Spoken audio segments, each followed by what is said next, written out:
Senior observer Vexteri stood before the Galactic Conquerors detection array, his four eyes fixed on the holographic display of a seemingly unremarkable solar system.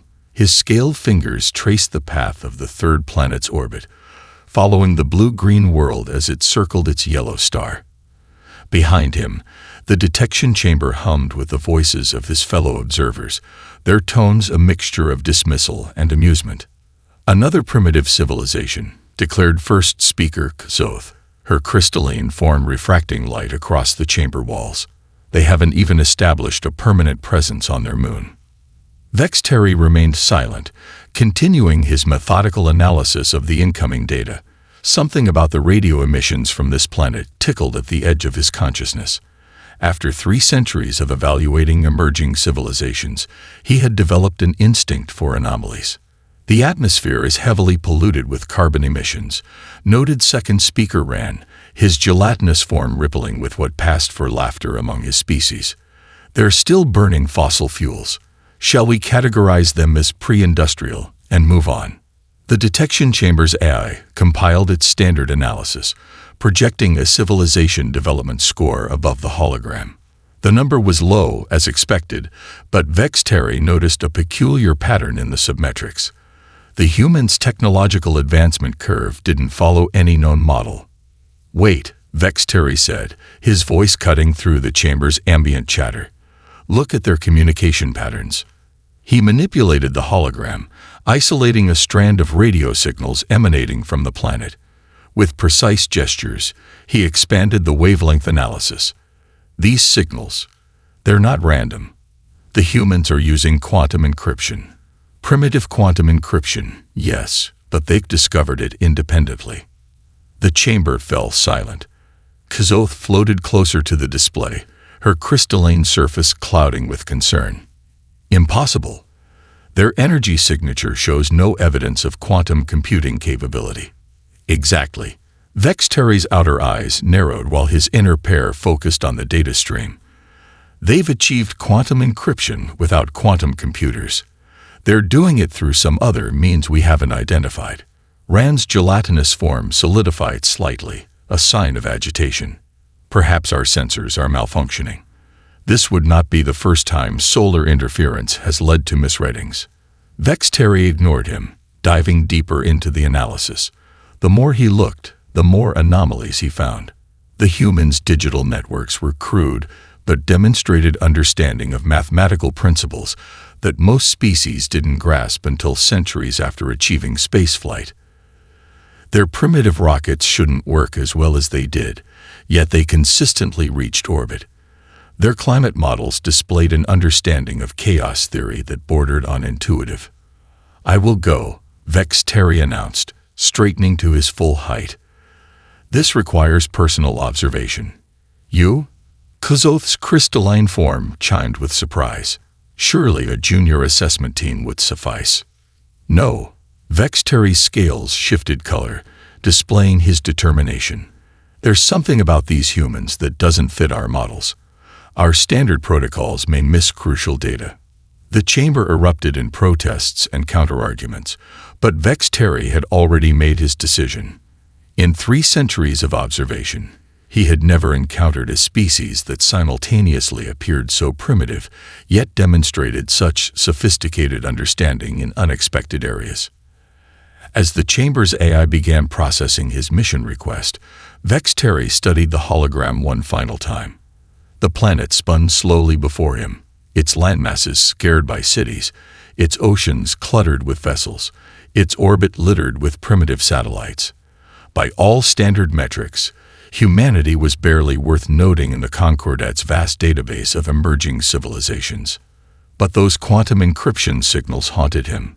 Somewhere on that planet, a species that could barely reach its own moon had cracked secrets of the universe through methods the Conquerors had never considered. And Vexteri intended to discover how. "Prepare my ship," he commanded the AI. "Set course for Earth." Vexteri's command ship, the Stellar Precision, dropped out of stealth mode in high Earth orbit, its quantum-shifted hull designed to inspire awe in primitive species. He had performed this maneuver countless times before, the carefully calculated appearance of godlike power that typically sent emerging civilizations into panic or religious fervor. The bridge crew waited for the expected chaos. Instead, their sensor arrays erupted with warning signals. Senior observer, his tactical officer reported, mandibles clicking with concern, "We're being tracked by multiple ground-based installations. They detected us during our approach."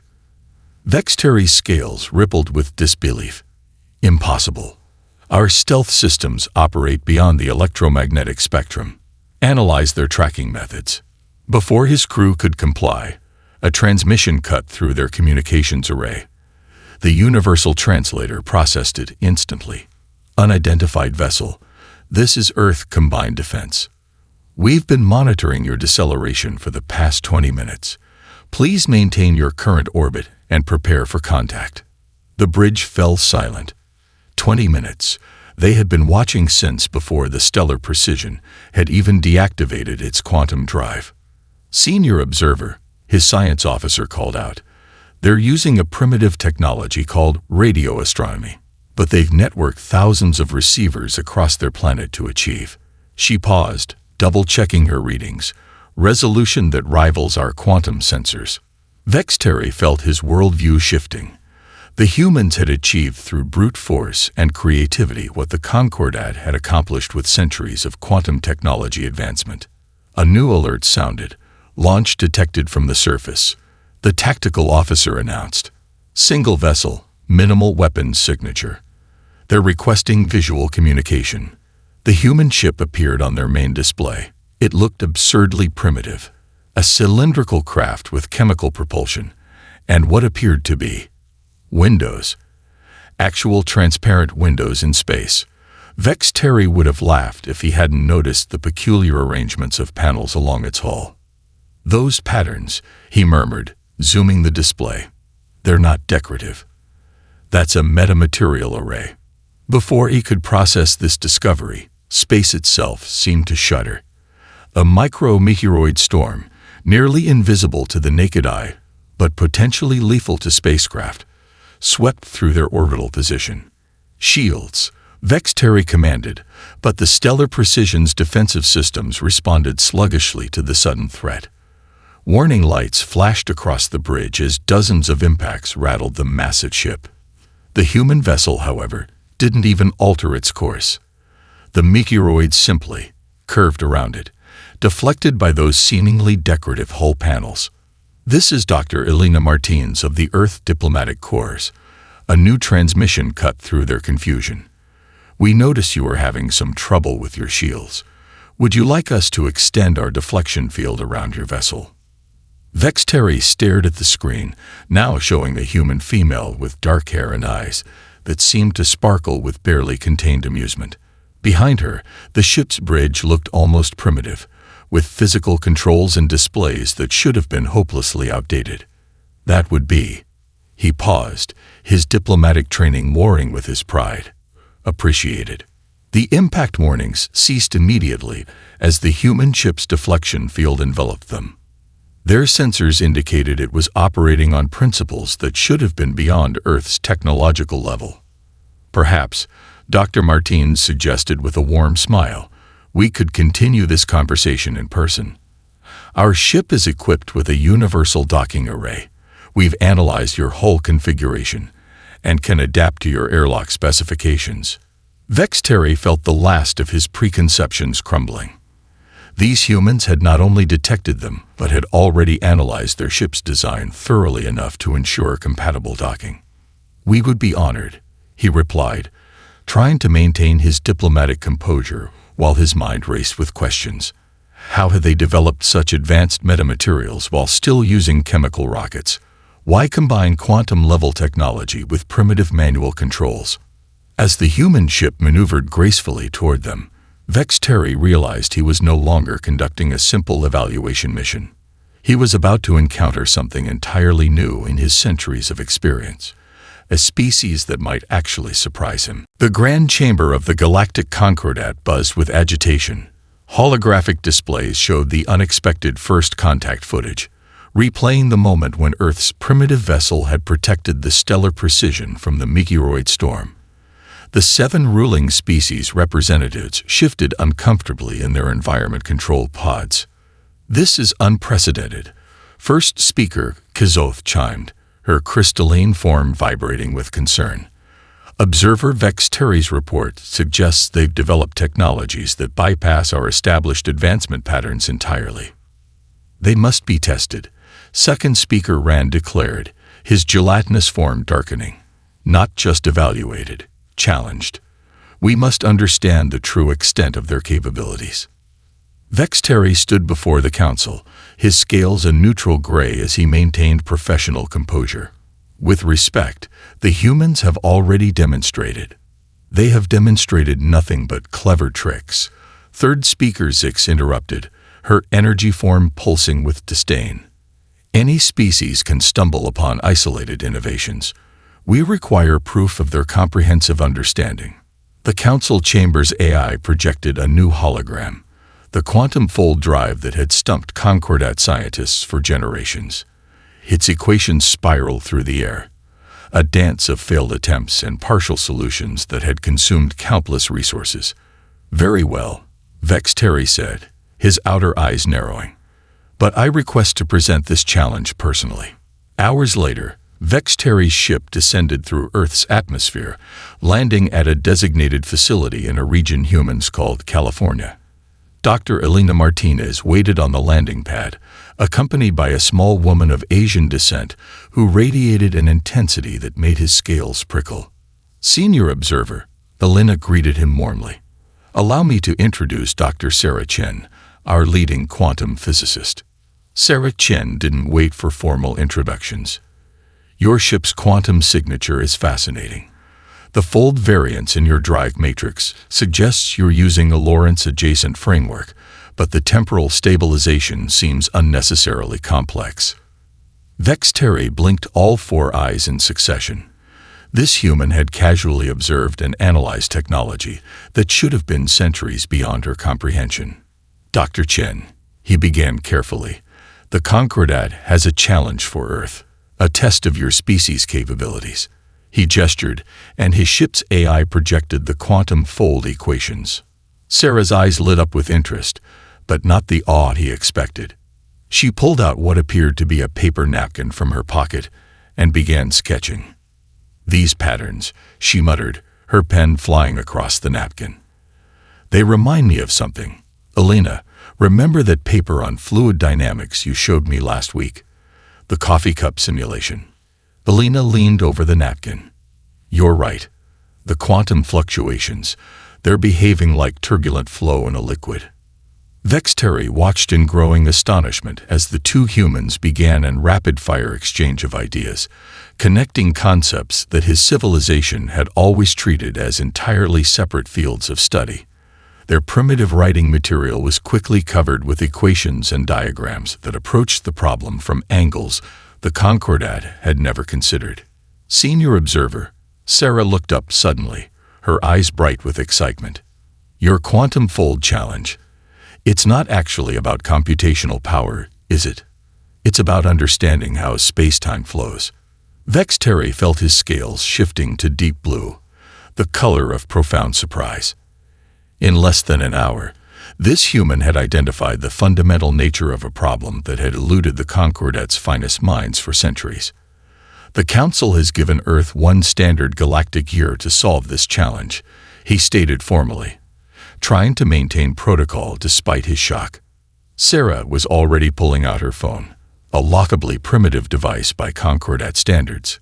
1 year. We won't need nearly that long. I'm calling in the fluid dynamics team from MIT and that chaos theory group from Oxford." She paused, grinning. "And maybe we should get some baristas involved too." As Vex Terry watched the humans spring into action, organizing their response to what should have been an impossible challenge, he sent a private message to his ship, "Begin recording everything. The Council isn't going to believe this." The laboratory hummed with activity as Dr. Sarah Chen stood before a wall of screens, each displaying different simulations of the quantum fold drive. Coffee cups littered every surface, some half empty, others arranged in precise patterns that mimicked quantum state transitions. "It's beautiful," she whispered, watching the quantum particles dance across the displays. "They move just like cream in coffee." Dr. James Morrison, a climatologist who had arrived 3 weeks ago, nodded in agreement. "The turbulence patterns are nearly identical to ocean current formations we've tracked in the Pacific. Look at this." He pulled up a side-by-side comparison of quantum fluctuations and deep-sea thermal flows. Vex Terry observed from his specially constructed environment pod, all 4 eyes struggling to process what he was seeing. These humans had transformed a pristine quantum research facility into something that looked more like a cafe staffed by scientists gone mad. "And yet, the stability metrics are improving," he admitted, checking the readings for the 100th time. "But your methodology defies all established quantum theory." "That's because we're not treating it as a quantum problem," called out Maria Santos, a marine biologist who joined the team after hearing about the coffee cup correlation. "We're treating it as a fluid dynamics problem that happens to involve quantum particles." The laboratory doors burst open as Elena Martinez rushed in, accompanied by an unexpected figure, a barista from the coffee shop down the street. The young man, Dave, carried a tray of fresh experiments disguised as beverages. "Watch this," Dave said, setting up several cups with different cream patterns, "when I layer the densities just right." He demonstrated a pouring technique that created a perfect spiral of cream, suspended in the coffee without mixing. Sarah's eyes widened. "That's it. The quantum particles aren't chaotic. They're trying to layer themselves. We've been forcing them into alignment when we should be letting them find their natural flow state." Vex Terry's scales shifted to deep purple, the color of cognitive dissonance. Natural flow state. Quantum particles don't flow. He stopped mid-sentence as Sarah input the new parameters into their simulation. The quantum fold drive's energy pattern suddenly transformed, mirroring the cream spiral in Dave's coffee cup. Stability readings shot up to unprecedented levels. "Impossible," Vex Terry whispered. But the numbers didn't lie. The humans had solved it, using nothing more sophisticated than coffee, ocean current data, and an intuitive leap that connected them all. "Not impossible," Sarah corrected gently. "Just unexpected. Sometimes the simplest solutions hide in plain sight because we think they're too simple to be right." The next few hours passed in a blur of activity as the team refined their solution. They discovered that by treating quantum particles like a fluid system with multiple density layers, they could achieve stability levels that exceeded the Concordat's highest theoretical predictions. "There's something else," James said late into the night, studying the final simulations. "This solution doesn't just stabilize the fold drive. It makes it more efficient. The particles naturally maintain their state instead of requiring constant force to stay aligned." Vex Terry's communication device chimed, a priority message from the Concordat Council. They had received his preliminary report and demanded an immediate explanation of how humans had achieved this breakthrough, using what they termed primitive analogies and beverage-based physics. As he composed his response, Vex Terry watched Dave teaching Sarah a new pouring technique, their discussions of fluid dynamics and quantum states blending seamlessly with talk of coffee shops and ocean waves. In all his centuries of observation, he had never seen a species so casually dismantle the barriers between theoretical physics and everyday experience. "Tell the Council," he said to his device, "that we may need to reconsider our definition of advanced civilization, and perhaps invest in some coffee supplies." The crystalline formations of Sigma Hydra pulsed with colors that defied standard classification.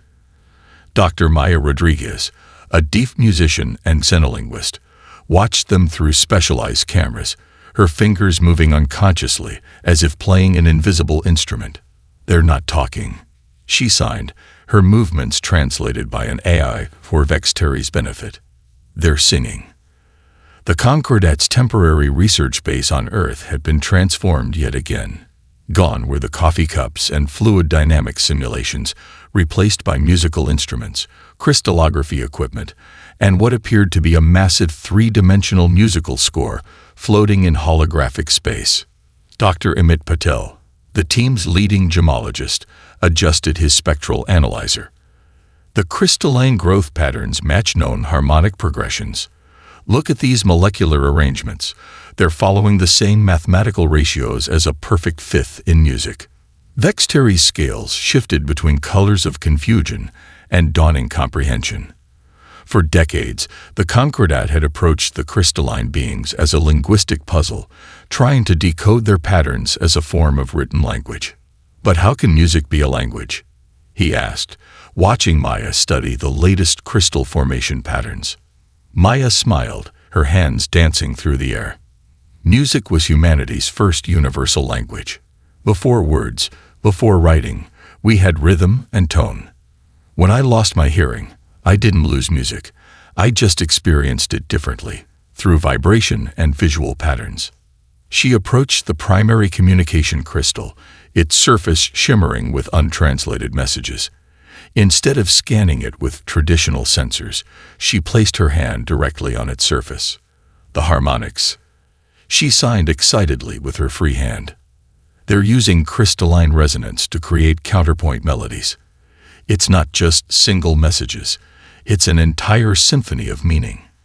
Amit rushed over with his equipment. She's right. The molecular structure is arranged in patterns that create specific vibrations when energy passes through them. They're literally growing their music into being.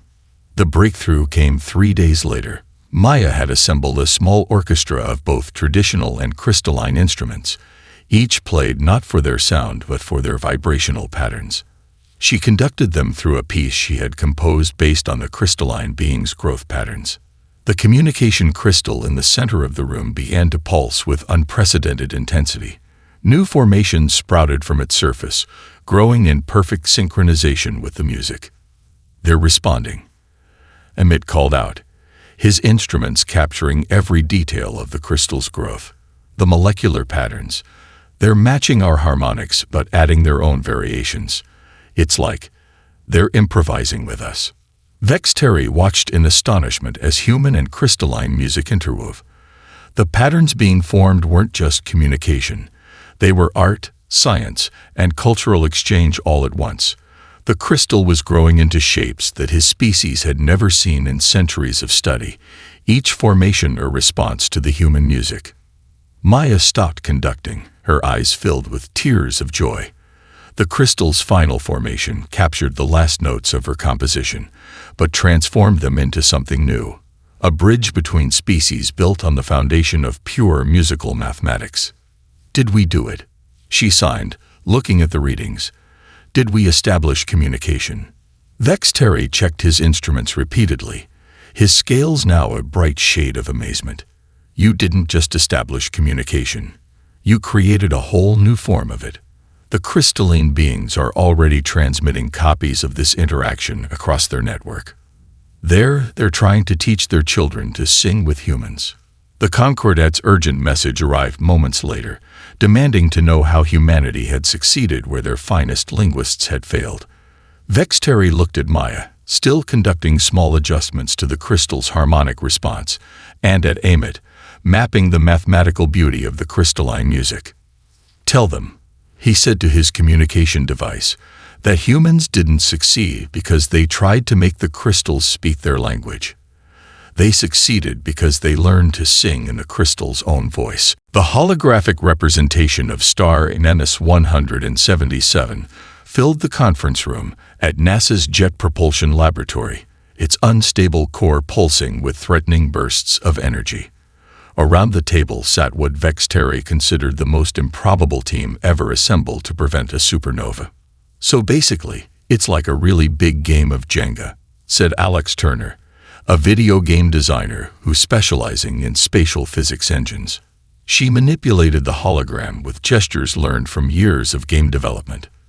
The star's layers are falling out of alignment, and we need to stabilize them before the whole thing collapses.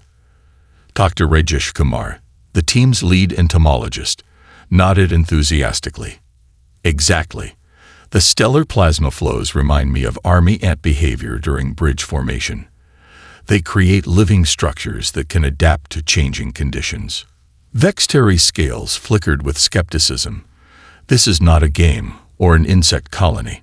This is a dying star with the potential to destroy 3 inhabited systems. Everything is connected, said Dr. Lisa Chen, the neural network specialist, without looking up from her tablet. She had been quiet until now, mapping stellar dynamics against ant colony algorithms. Nature repeats its patterns at every scale. The way ants self-organize to maintain structural integrity mirrors how neural networks adapt to preserve critical pathways. Alex jumped up suddenly, her eyes bright with inspiration. That's it. We're not trying to prevent the star from changing. We're trying to help it reorganize itself. She pulled up the game engine she'd been modifying. Look at this simulation. If we treat the stellar material like players in a multiplayer game, each following simple rules but creating complex emergent behavior, the holographic star transformed into a visualization that looked more like a living organism than a celestial body. Points of light moved through its layers like ants across a bridge, automatically shifting to reinforce weak points. The ants don't know they're building a bridge, Rajesh explained, pointing to specific movement patterns. They just follow simple rules about where to go based on pheromone trails and physical contact. But together, they create incredibly stable structures.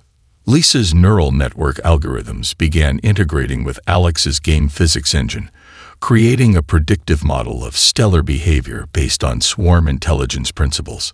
The simulation showed the star's core stabilizing not through brute force or complex technological interventions, but through carefully guided self-organization. We don't need to force the star to be stable, Lisa said, her fingers flying over her keyboard. We just need to introduce the right set of rules into its system. The plasma flows will reorganize themselves, just like neurons finding new pathways or ants building new structures. Vexteri watched in growing amazement as their crude simulation began producing stability values that exceeded anything the Conquerors had thought possible. But how do we implement this in reality? We can't exactly reprogram a star. Alex grinned. Actually, we can. Your quantum fold technology gives us the perfect delivery mechanism. Instead of trying to contain the star's energy, we use precisely timed quantum pulses to introduce our new rules into the stellar material, like dropping virtual power-ups into exactly the right spots in a game. The team worked through the night, combining their disparate fields of expertise into something entirely new. Alex's understanding of game physics helped them visualize and predict complex stellar dynamics. Rajesh's knowledge of swarm behavior provided the organizational principles. Lisa's neural networks calculated the precise quantum pulse patterns needed to implement their solution. As dawn broke, they had their answer. The simulation showed MS-177 not just stabilizing, but transforming into a new type of stellar object, one that maintained its own equilibrium through the same principles that governed ant colonies and neural networks. It's ready, Lisa announced, looking up at last. We've created a self-stabilizing system that could last billions of years. Vexteri sent the solution to the Conquerors Council, adding a personal note. Humanity has not simply solved our challenge. They have discovered a new form of stellar engineering based on principles we never thought to apply to astrophysics, and they did it by playing games, watching insects, and teaching a star to think. The grand chamber of the Galactic Conquerors had never been so silent. The 7 ruling species watched the holographic replay of humanity's achievements for the 3rd time. The coffee-inspired quantum solution, the crystalline music exchange, and the game theory approach to stellar engineering. First speaker Kzoth's crystalline form had grown so still she almost appeared frozen. We have made a terrible mistake, she announced, her voice resonating through the chamber. We have mistaken technological advancement for true evolution. Vexteri stood before them, his scales now permanently shifted to the rare color of fundamental transformation, a deep iridescent purple that hadn't been seen in his species for generations. "With permission," he said, activating a new hologram, "I would like to share something that changed my understanding completely." The image materialized, a human playground on a warm afternoon. Children climbed, swung, ran, and played complex games with rules that seemed to change by the minute. "I did not understand the significance at first," Vex Terry continued, "but watch their problem-solving patterns." The council observed as children instinctively formed teams, developed strategies, and adapted to changing circumstances. A group playing tag spontaneously modified their game to include new obstacles. Others collaborated to build an elaborate sand structure, failing repeatedly, but learning from each attempt. Now, compare this to our most advanced training simulations. Vex Terry split the hologram, showing the Concordat's elite education programs. The contrast was stark. Rigid, optimized learning patterns versus the chaotic, but infinitely adaptable human approach. Second speaker Rand's gelatinous form rippled with disturbance. "But their method is so inefficient." "Is it?" Vex Terry challenged. "Humans learn more from their games than our species learned from centuries of focused study. Their primitive play teaches parallel thinking, creative problem-solving, and adaptation to failure. Their children unconsciously grasp concepts that our scientists spend lifetimes trying to understand." He displayed another image, Sarah Chen's coffee cup experiments alongside ancient human cave paintings. Their art and science never truly separated. Every human carries both within them, the ability to analyze and imagine, to calculate and create. We thought this made them primitive. We were wrong. Third speaker Zix's energy form pulsed with revelation. The quantum fold drive. They solved it not despite their biological limitations, but because of them. Vex Terry completed. Their neural pathways require constant stimulation and adaptation. Their bodies demand movement and change. Their societies embrace chaos as a source of growth. Everything we thought made them inferior actually makes them extraordinary. The chamber erupted in discussion, each species trying to process this paradigm shift. Vex Terry waited patiently until Kizoth called for silence. "Show us again," she commanded, "how their children play." The hologram focused on a group of young humans inventing a new game, combining elements of multiple sports with imaginary rules. As they played, they unconsciously demonstrated advanced physics concepts, complex social dynamics, and creative problem-solving that rivaled the Concordat's best AI systems. "This is why they succeeded where we failed," Vex Terry explained. "When we encountered the quantum fold problem, we approached it with pure logic. When we met the crystalline beings, we sought linguistic patterns. When we faced the dying star, we tried to force it into compliance with our understanding of physics." He gestured to encompass all of humanity's solutions. But humans, they played with quantum particles like cream and coffee. They sang with crystals. They taught a star to dance to the same rules that guide their simplest games. They succeed because they never stopped embracing what we thought they should have outgrown. First speaker Kizoth's crystalline surface shimmered with the patterns that indicated a monumental decision. "Then perhaps," she chimed softly, "it is we who need to grow.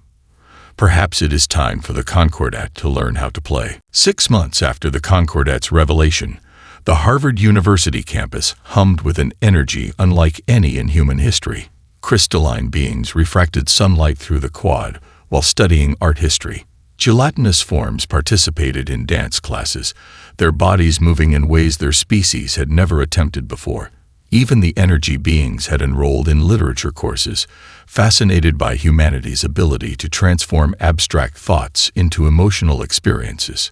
Vex Terry, now serving as the chief cultural exchange officer, stood in front of a canvas in the art department, 4 eyes focused intently on his first painting attempt. Beside him, a human child named Sophie watched with unrestrained curiosity. "Why are you using only straight lines?" she asked, head tilted at his geometric attempt at abstract expression. "It's more precise," he replied, scales shifting to a shade of uncertainty. More logical. Sophie picked up a brush, dipped it in blue paint, and made a swooping arc across her own canvas. But feelings aren't straight lines. They're all swoopy and mixed up and beautiful. Her words triggered a memory of quantum particles swirling like cream in coffee, of crystalline beings singing in colors, of a star learning to dance. Vexteri dipped his brush in multiple colors at once and, for the first time in his life, made a mark without calculating its purpose first. Across campus, in the physics department, Dr. Sarah Chen led a seminar for the Conquerors' top scientists. But instead of equations, she had brought toys, spinning tops, yo-yos, and soap bubbles. Each demonstration revealed principles of quantum mechanics that the aliens had spent centuries trying to understand through pure mathematics. "You can't just think about physics," she explained, launching a toy rocket that perfectly demonstrated quantum propulsion theories. "You have to feel it, play with it, dance with it." In the music department, Maya Rodriguez conducted an unprecedented orchestra, human instruments playing alongside crystalline growth patterns, energy being emanations, and the harmonic vibrations of gelatinous forms. The music they created together defied classification, a new art form born from the space between species. The Conquerors Council had taken the unprecedented step of relocating their primary education center to Earth. Their most promising youth now spent their early development years among humans, learning not just technology and science, but art, music, sports, and most importantly, how to play. In the campus courtyard, Vexteri finished his painting. It was chaotic, colorful, and completely unlike anything his species had ever produced. Sophie beamed at him. "It's beautiful," she said. "What is it?" He studied the swirling colors, seeing in them echoes of quantum particles, stellar physics, and the dance of molecules. "It's everything," he replied. "It's how the universe looks when you're not afraid to make a mess while learning about it."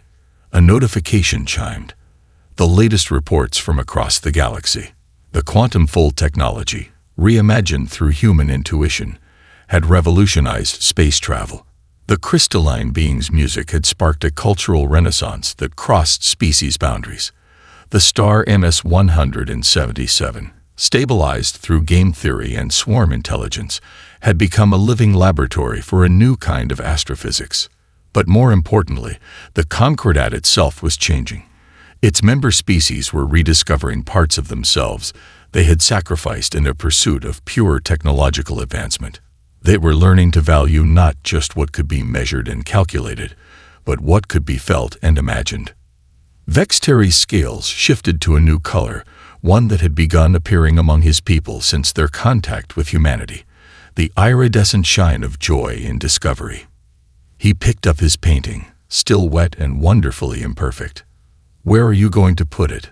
Sophie asked, following him as he carried it through the campus. "In the Conquerors' Grand Chamber," he replied, "to remind us that the greatest achievements don't come from trying to be perfect. They come from being willing to try, to fail, to play, and to imagine. They come from being human." Above them, Earth's sky was filled with ships of all species, coming to learn not just humanity's technology, but their way of seeing the universe. And in classrooms, laboratories, and playgrounds across the planet, the future was being born, not in straight lines and perfect calculations, but in swooping arcs of imagination and discovery.